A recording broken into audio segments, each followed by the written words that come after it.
மார்ச்சில் ஆரம்பித்து April almost like 3-4 வீக்ஸ்லேயே வந்து கரெக்ஷன் முடிஞ்சிருச்சு. பட் அந்த கரெக்ஷன் டைம்லைனில் நிறைய யூனிட்ஸ் பை பண்ணியிருக்க ஆப்ஷன் அடுத்த 3-4 மந்த்ஸ் கொஞ்சம் கொஞ்சமாக பிக்கப் ஆச்சுன்னு சொல்லலாம். ஸோ அந்த டைம்லைனில் யாரெல்லாம் மார்க்கெட்டில் இருந்தாங்களோ அதே அமௌண்ட் எஸ்ஐபிக்கு நிறைய யூனிட்ஸ் பர்ச்சேஸ் பண்ணாங்க. ஸோ அவங்களோட அட்வான்டேஜ் அந்த 6 மாதம் பே பண்ண அந்த 60,000 ருபீஸ்க்கான அட்வான்டேஜ் பார்த்தீங்கன்னா 1.85 lakhs. இந்த 30 வருஷத்தில் கிட்டத்தட்ட 19% ரிட்டர்ன்ஸ் சின்ஸ் இன்செப்ஷன் சொல்லுவோம். அந்த ரிட்டர்ன்ஸ் வந்து டிசம்பர் 2024 முடிவில் பார்த்தீங்கன்னா 30 வருஷம் கம்ப்ளீட் ஆகி 19% எஸ்ஐபி ரிட்டர்ன்ஸ். இது நீங்கள் 1 லட்ச ரூபா லம்சமாக போட்டிருந்தீங்கன்னா கிட்டத்தட்ட 1.88 crores இருந்திருக்கும். கோல்டு பீஸா வாங்கிட்டீங்கன்னா உங்கள் ஓவரால் போர்ட்ஃபோலியோ இன்வெஸ்ட்மெண்ட் எவ்வளோ இருக்குன்னு கிளாரிட்டி கிடைக்கும். ஏன் இதை வாங்கணும் அப்படின்னா, எப்போல்லாம் ஈக்விட்டி கரெக்ஷன் ஆகிருக்கோ கோல்டு வந்து மிகப்பெரிய பாசிட்டிவ் ரிட்டர்ன்ஸ் கொடுத்துருக்கு. 2009 பார்த்தீங்கன்னா ஈக்விட்டி வந்து -35% ரிட்டர்ன்ஸ், பட் கோல்டு 26% ரிட்டர்ன்ஸ். ஈக்விட்டியை பொறுத்த வரைக்கும் கரெக்ஷன் ஆச்சுன்னா கீழே விழுந்து ஒரு பாட்டம் டச் ஆயிடுச்சு, ஒரு பால் போடுறோம், கீழே பட்டு திருப்பி மேலே ஏறி வந்து தான் ஆகணும். இதுதான் பவுன்ஸ் ஆகும்னு சொல்கிறோம். அந்த பாட்டம் என்னன்றது தெரியாத வரைக்கும் அது வந்து ஈக்விட்டி வந்து ஹேங் ஆகிட்டே இருக்கும். ஒரு டைம் லைனில்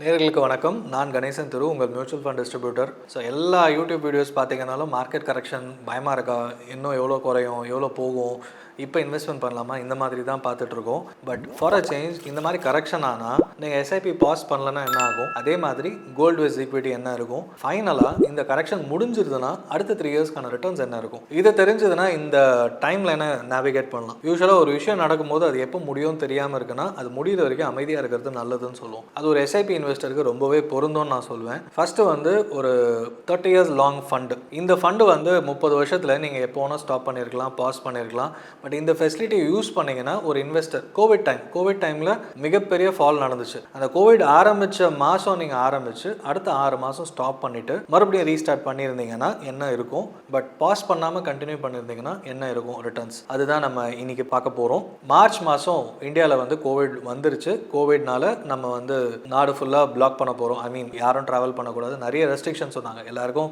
இன்னும் ஞாபகம் இருக்கும்னு நினைக்கிறேன். ஸோ ஏப்ரல்லேருந்து நெக்ஸ்ட் 6 months நீங்கள் வந்து எஸ்ஐபியை பாஸ் பண்ணிட்டீங்க.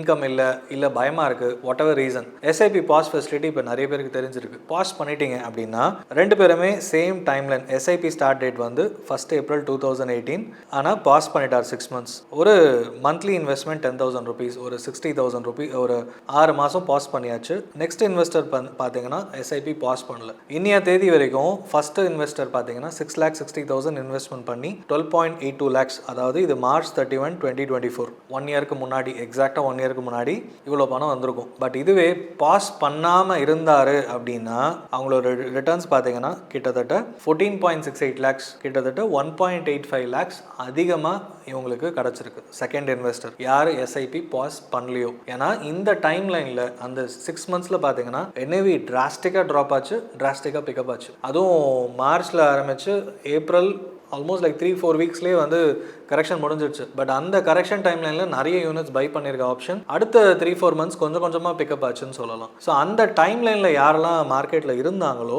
அதே அமௌண்ட் எஸ்ஐபிக்கு நிறைய யூனிட்ஸ் பர்ச்சேஸ் பண்ணாங்க. ஸோ அவங்களோட அட்வான்டேஜ் அந்த 6 மாதம் பே பண்ண அந்த 60,000 ருபீஸ்க்கான அட்வான்டேஜ் பார்த்தீங்கன்னா 1.85 lakhs. ஸோ இந்த அட்வான்டேஜை நீங்கள் ஒரு எஸ்ஐபி பாஸ் பண்ணிங்கனாலோ இல்லை அந்த 6 months கேன்சல் பண்ணியிருந்தீங்கனாலோ லூஸ் பண்ணியிருப்பீங்க. ஸோ இன்னொன்று, இந்த HDFC FlexiCap ஃபண்டு பார்த்தீங்கன்னா ஆல்ரெடி 30 years கம்ப்ளீட் ஆகிருக்கு. இந்த மாதிரி பலதரப்பட்ட சைக்கிள்ஸை பார்த்துருக்க ஃபண்டு.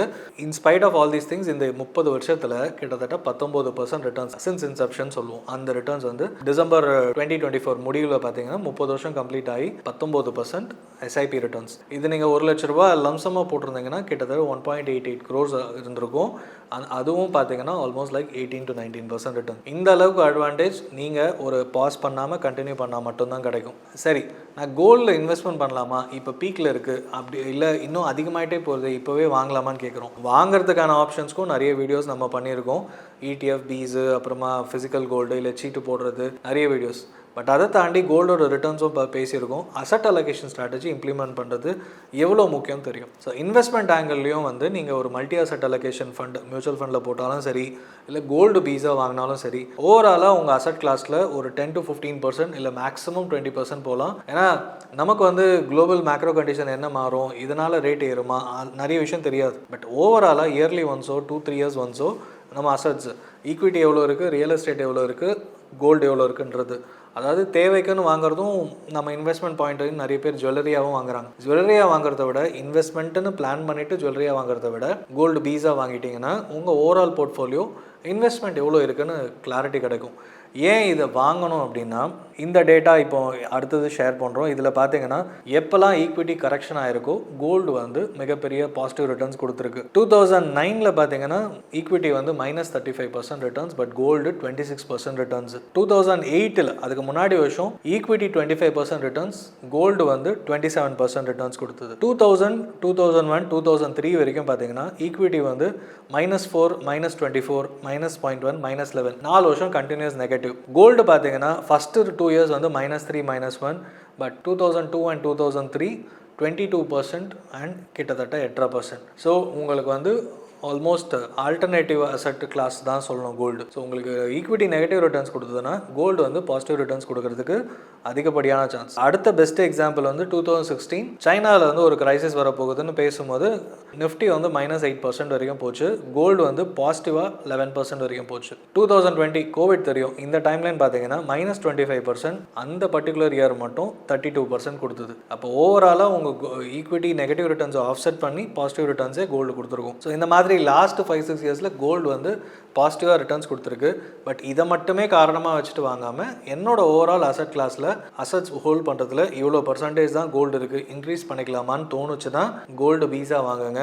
நகையாக வாங்காதீங்க, இன்வெஸ்ட்மெண்ட் பாயிண்ட் ஆஃப் வியூவில் மட்டும் சொல்கிறேன். ஸோ கோல்டு இஸ் ஈக்விட்டின்னு போகும்போது கோல்டு வச்சுக்கிறது முக்கியம், பட் ஆனால் எப்போ வாங்குகிறோம் எவ்வளோ அக்யூமுலேட் பண்ணுறது முக்கியம். இப்போ ஈக்விட்டி நல்லாவே கரெக்ஷன் ஆகிருக்கு அகெயின்ஸ்ட் கோல்டு.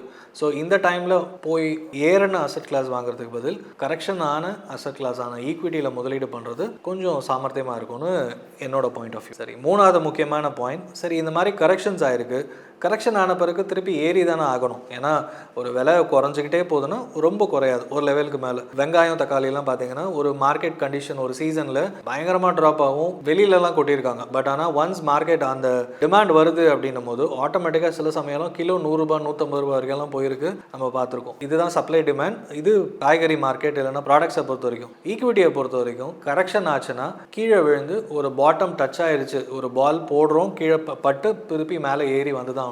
இதுதான் பவுன்ஸ் ஆகும்னு சொல்கிறோம். அந்த பாட்டம் என்னன்றது தெரியாத வரைக்கும் அது வந்து ஈக்விட்டி வந்து ஹேங் ஆகிட்டே இருக்கும். ஒரு டைம் லைனில் பாட்டம் கன்சாலிடேஷன் ஆக ஆரம்பிக்கும் போது எல்லாருக்குமே தெரியும் இந்த லெவலுக்கு மேலே கீழே போகாது. பட் ஆனால் அந்த கான்ஃபிடன்ஸ் வரதுக்கு இன்வெஸ்டர்ஸ்க்கு கொஞ்சம் டைம் ஆகும். அது ரெப்ளிகேட் ஆகிறதுக்கு கார்ப்பரேட் ஏர்னிங்ஸ் பிக்கப் ஆகணும். அது ஆன பிறகு ஆட்டோமேட்டிக்காக ஓகே இது வேல்யூவேஷன் வைஸ் இது இன்னும் அதிகமாக போக வேண்டியது, பட் கம்மியாக இருக்க ஓவரால் மார்க்கெட்னு போது மக்களோட இன்வெஸ்டர்ஸ் கான்ஃபிடன்ஸ் வர ஸ்டாக் மார்க்கெட் ஏற ஆரம்பிக்கும். ஸோ அந்த மாதிரி லாஸ்ட் ஃபியூ இயர்ஸில் வந்த ஒரு டேட்டா தான் இப்போ நம்ம பார்க்க போகிறோம். இது பார்த்தீங்கன்னா 2008 and 2009 மிகப்பெரிய ரிசெஷன். 1930க்கு அப்புறம் யூஎஸில் வந்த மிகப்பெரிய ரிசெஷன் சொல்லலாம். ஓவரால் மார்க்கெட் -53% இந்தியன் மார்க்கெட் விழுந்தது. அதுக்கப்புறம் அடுத்த 3 இயர்ஸ் அப்சல்யூட் டர்ம்ஸில் 104%, 3 இயர்ஸ் ஆவரேஜ் சிஏஜிஆர் பார்த்தீங்கன்னா 27%. ஸோ 2008-9ல் நான் எல்லாத்தையும் விற்றுட்டு வெளியில் போயிட்டேன், நெகட்டிவ்னு அப்படியே எக்ஸிட் ஆகிட்டேன், வந்த லாபம் போதும்னு எடுத்திருந்தேன் அப்படின்னா அடுத்த 3 இயர்ஸோட பாசிட்டிவ் ரிட்டர்ன்ஸ் சுத்தமாக போயிடும். -53% அப்சல்யூட்ன்றது 104%. ஸோ உங்களுக்கு கண்டிப்பாக டபுள் டிஜிட் ரிட்டர்ன்ஸ் ஆகுது நின்று இருக்கும். ஸோ அடுத்த யூரோ கிரைசிஸ் 2010லேருந்து 2012 ஒரு குளோபல் ஸ்லோ டவுன் நடந்துச்சுன்னு சொல்லலாம். அந்த டைம் லைனில் -20% மார்க்கெட் இன்னும் ஏறவே இல்லை இந்தியன் மார்க்கெட். அப்போ பார்த்தீங்கன்னா அந்த டைம் லைனில் 74% அப்சல்யூட் டர்ம்ஸ், ஆவரேஜ் சிஏஜிஆர் 20% கிடச்சிது. 2015-16ல் சைனா டிவாலுவேஷன், யுவானோட ப்ரைஸை டாலருக்கு அகேன்ஸ்டாக அவங்களாவே குறைச்சிட்டாங்க. அப்போ தான் வந்து எக்ஸ்போர்ட்ஸ் இன்னும் நிறைய அதிகரிக்கும் அப்படின்னு. ஸோ அது மூலமாக இந்தியன் மார்க்கெட்டும் -22% ஆச்சு ஃபால். ஆனால் அடுத்த 3 இயர்ஸ் சிஏஜிஆர் 16% நடந்துச்சு. சரி, கோவிட் பேண்டமிக் Februaryலேருந்து March 2020 மார்க்கெட் பாட்டம், அதாவது லோவஸ்ட் லெவல் வந்துச்சு. அது பார்த்தீங்கன்னா -37% ஃபாலு, கிட்டத்தட்ட ஒரு மாதம் கூட இல்லை, ஆனால் 37% மிகப்பெரிய ஃபாலு. இதுக்கு மேலே எங்கே போகும்னு தெரியாத அளவுக்கு பேசிக்கிட்டே இருந்தாங்க. பட் ஆனால் உடனே வந்து கோவிடுக்கான மருந்து கண்டுபிடிச்சிட்டாங்க, இன்னும் இவ்வளோ தான் நடக்கும் அப்படின்னு பேச பாசிட்டிவ் வந்துச்சு, மொமெண்டம் பிக்கப் ஆச்சு. அடுத்த 3 years absolute terms 124%, average CAGR 31%. இப்போ என்ன தெரியுதுன்னா ஒரு ஃபால் மிக பெருசாக இருக்குன்னா அதோட பவுன்ஸ் வந்து அதை விட பெருசாக இருக்கும். ஸோ நம்ம வந்து நெகட்டிவாக இருக்குன்னு பேனிக் ஆகாமல் ஒரு விஷயம் ஒரு லெவலுக்கு நிறைய பார்க்க உங்களுக்கு புரிஞ்சிடும். அதுக்கப்புறம் பார்த்தீங்கன்னா அது எப்போ அங்கேருந்து மீள்றதுன்றது தான் நம்ம எல்லாரும் லைவ் லைஃப்லையும் யோசிப்போம், ஸ்டாக் மார்க்கெட்டும் அதே தான். வெரி சிம்பிள் லாஜிக் தான் சொல்லணும். ஸோ அந்த பவுன்ஸ் வர்றதுக்கு மேபி ஒரு 3 மந்த்ஸோ 6 மந்த்ஸோ ஆகும். இந்த டைம்லைனில் உங்கள் வேலையை பாருங்கள், நிறைய கற்றுக்கோங்க, இல்லை ஸ்டாக் மார்க்கெட் புக்ஸ் படிங்க, நம்ம சேனல் ஃபாலோ பண்ணிட்டு வீடியோஸ் பாருங்கள். பட் இதுதான் லாஜிக். லாஸ்ட் 15 இயர்ஸ் 17 இயர்ஸ் 2008லேருந்து பார்க்குறோம். நீங்கள் last 100 years US track record பார்த்தாலும் கீழே விழுந்து மேலே பவுன்ஸ் ஆகும். பவுன்ஸ் ஆகும்போது அடுத்த 3 இயர்ஸ் நீங்கள் இருந்தீங்கன்னா அடுத்த 10-20 உங்கள் லைஃப் டைம் வரைக்கும் ஈக்விட்டியில் இருப்பீங்க.